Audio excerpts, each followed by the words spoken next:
আজ তোমাদের শোনাচ্ছি সুকুমার রায়ের ঠুকে মারি আর মুখে মারি। মুখে মারি পালোয়ানের বেজায় নাম, তার মতো পালোয়ান নাকি আর নেই। ঠুকে মারি সত্যিকারের মস্ত পালোয়ান। মুখে মারির নাম শুনে সে হিংসায় আর বাঁচে না। শেষে একদিন ঠুকে মারি আর থাকতে না পেরে কম্বলে 90 মণ আটা বেঁধে নিয়ে সেই কম্বল কাঁধে ফেলে মুখে মারির বাড়ি রওনা হলো। পথে এক জায়গায় বড্ড পিপাসা আর খিদে পাওয়ায় ঠুকে মারি কম্বলটা কাঁধ থেকে নামিয়ে একটা ডোবার ধারে বিশ্রাম করতে বসলো। তারপর চোঁ চোঁ করে এক বিষম লম্বা চুমুক দিয়ে ডোবার অর্ধেক জল খেয়ে নিয়ে বাকি অর্ধেকটাই সেই আটা মেখে নিয়ে সেটাও সে খেয়ে ফেলল। শেষে মাটিতে শুয়ে নাক ডাকিয়ে ঘুম দিল। সেই ডোবাতে একটা হাতি রোজ জল খেতে আসতো।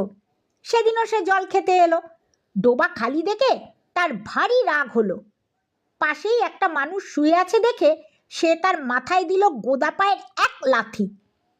ঠুকে মারি বলল, ওরে মাথা টিপেই দিবি যদি একটু ভালো করে দে না বাপু।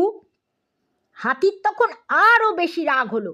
সে সুরে করে ঠুকে মারিকে তুলে আছাড় মারতে চেয়েছিল, কিন্তু তার আগেই ঠুকে মারি তাড়াক করে লাফিয়ে উঠে হাতিমশাইকে থলের মধ্যে পুরে রওনা হলো।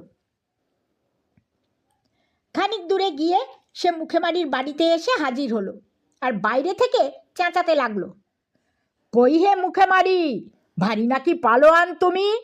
সাহস থাকে তো লড়ো না এসে। শুনে মুখে মারি তাড়াতাড়ি বাড়ির পিছনে এক জঙ্গলের মধ্যে ঢুকে পড়ল। মুখে মারির বউ বললে, কর্তা আজ বাড়ি নেই, কোথায় যেন পাহাড় ঠেলতে গিয়েছেন। ঠুকে মারি বললে, এটা তাকে দিয়ে বলো যে এর মালিক তার সঙ্গে লড়তে চায়।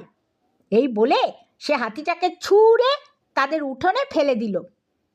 ব্যাপার দেখে বাড়ির লোকের চক্ষু স্থির, কিন্তু মুখে মারির শেয়ানা খোকা হেরে গলায় চেঁচিয়ে উঠল, ও মা গো, দুষ্টু লোকটা আমার দিকে একটা ইঁদুর ফেলেছে, কি করি বলো তো?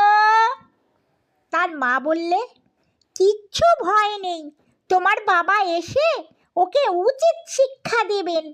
এখন ইঁদুরটাকে ঝাঁট দিয়ে ফেলে দাও।